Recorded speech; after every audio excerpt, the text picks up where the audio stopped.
G'day ladies and germs, Connor here from Cdubs Media, back with another video. And today I'm doing a review on the Canon R50 cage by Neewer, not really sure how to pronounce it, but I'm not here to teach you how to pronounce it. I'm here to tell you my thoughts on it, tell you what I think it's good for, any flaws I find in it, and of course, links down below. So without further ado, hit the like button and the subscribe button. Actually, don't worry about that. Now, one of the first things I should point out, if you go searching for this on the Neewer website, it's actually called the CA031 R50 camera cage.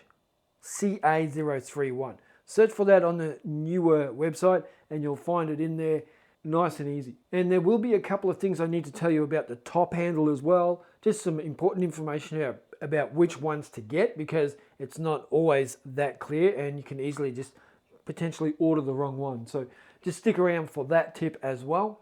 Now, I always use cages for my cameras. I've always had them, and even back in the day when I couldn't find specific cages for my cameras, I would just buy one of those square universal ones and rig out my stuff. And I do that because for me, in this situation, filming, I like to have like my monitor up there, the microphone on it, maybe a light as well. I just like to have it all there ready to go.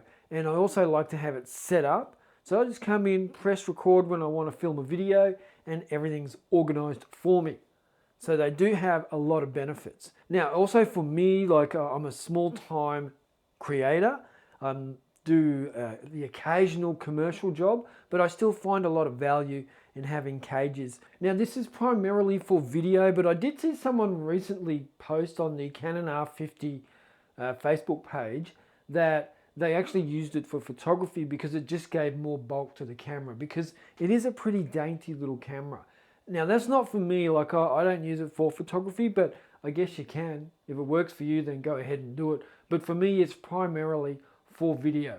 Now, I just want to go over the selling points for Neewer and what they say on their website and my experience with it, and then also some other little findings I found along the way. Now, one of the first selling points, which is also a bit of a double-edged sword, is it has 3 locking points. Now, you have the locking point on the bottom where you secure the cage to your camera through your 1/4 inch tripod adapter or tripod location hole or whatever you want to call it. Then on top, you have these little screws that secure into the camera's strap handles. So that's not going to give you grief later on when you realize that your camera's been moving around and you're trying to edit the video and you're like, oh my God, I didn't even notice that was happening. So that's important. But for me, those little screws that go into the strap handles on the cage, they are fiddly. Now, there is a tool that comes with the Canon R50 cage, and it sticks magnetically to the bottom of the cage. But those screws are very small, and they're easy to lose. If you drop one in the carpet, good luck finding it. So you really do have to pay attention to where you put those and where you're actually putting this together. Because if you drop one of those screws out on the field or out on location in the grass, you are not going to find it.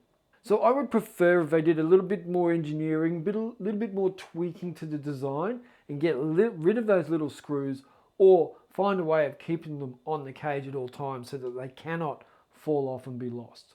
And so for me, for basic home shoots like here in this environment, I don't actually use those locking screws, because once it's on the tripod, I'm not touching it, it's not going to move, and it's much easier for me just to secure it to the cage from the bottom and throw it on the tripod. So like I said, double-edged sword, those screws.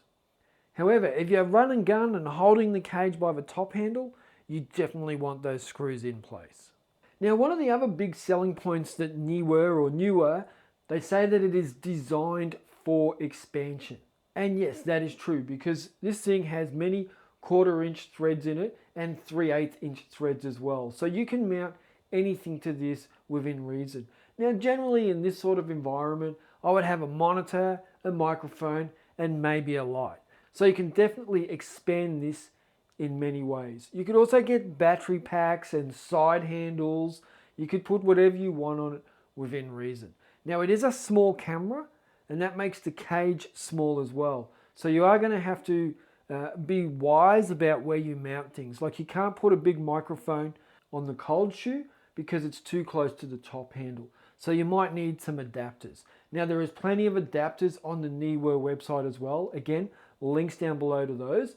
or on Amazon. Just have a search, you don't have to use my links. But I found lots of little accessories and adapters, and they were critical for me being able to build this cage up, expand it, and make it work for me properly without products and accessories getting in the way of each other.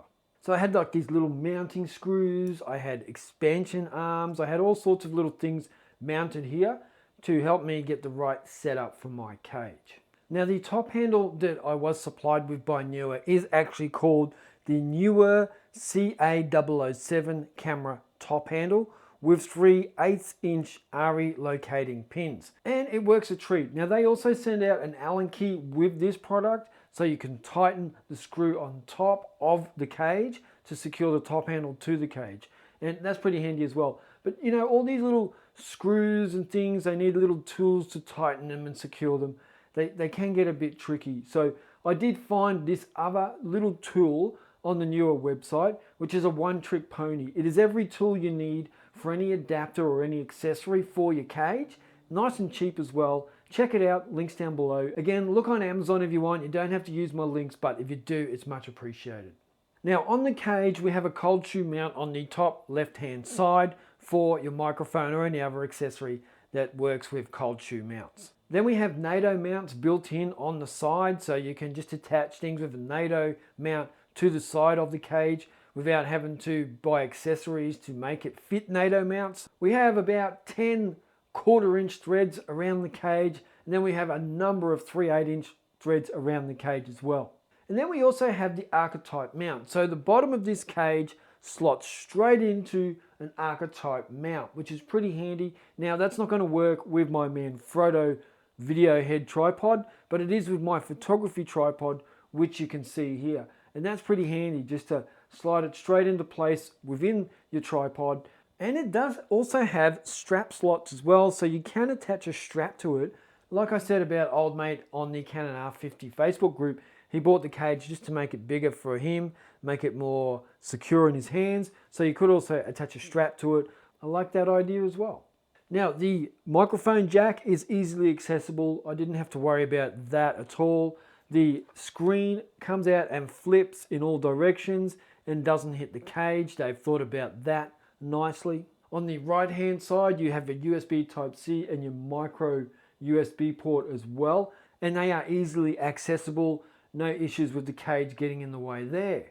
I like how it's been designed. On the bottom, you have your battery compartment, and that's nice and easy as well. You can just access it with no drama whatsoever. Now the only thing was with that battery compartment and the access to it, it is quite deep in there from the bottom of the cage to the battery compartment, which is also where the SD card is kept. And I don't know, with my little stumpy like hobbit fingers, it took a few goes to get the memory card out because I just couldn't quite reach in there. So if you've got bigger hands than me, and mine are pretty small, then you might struggle with that as well. So keep something handy around just to be able to rip out your memory card if you need to. I mean, you do push in the memory card and it springs out a little bit, but I still found it a little bit tricky to just grab and pull out the memory card. That's probably the only flaw I found with all the port holes and accessory holes and all that sort of thing. Otherwise, it's flawless. Like, there's nothing restricting you from accessing any part of your camera. All the buttons are easily accessible. It's easy to change out the lenses, all your dials, the monitor. Everything is where it needs to be. Now, obviously with a top handle on, you can't attach something to your hot shoe. That goes without saying. That's not a design flaw, because when you've got a top handle on, you're not really going to be attaching a flash to that. So it's not an issue, but just something I'm pointing out. Now on the bottom, there is a 1/4 and a 3 1/8" hole, so you can secure it nicely to tripods that have both threads within the tripod plate. And that's good as well for securing it into place as well. You basically get zero movement when you have two tripod heads into your tripod plate into your cage. I always do that with this and with my Canon R6 Mark II. Now the top handle does have a nice rubbery grip on the bottom of it. I like how that feels in hand. It's got these little grooves in there as well, so you can just put your fingers in between there and it just sort of sits in there naturally. Now on the top, you do have 1/4 inch and 3 1/8" threads as well, so you can attach more things to the top. In fact, that is where I do put the monitor, is on top of the top handle. I just use it to lift the monitor above the microphone. So that's a bit of a tip there if you do want to kit it out in that way. Now I think that's about it. I think I've covered everything. I really do like this cage. For video work, it is going to be staying on the Canon R50. Really do like it. Probably kit it out with a few more little accessories as well. Let me know if you have any questions down below in the comments section.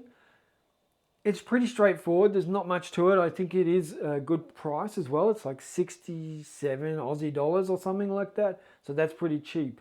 I've seen cages go for a lot more. I think that's about average though for the price range of a Canon R50 cage. Neewer, thanks for sending it out. I really dig it. I will be using it as much as I can. Thank you very much. Catch us in the next video. Ciao, ciao.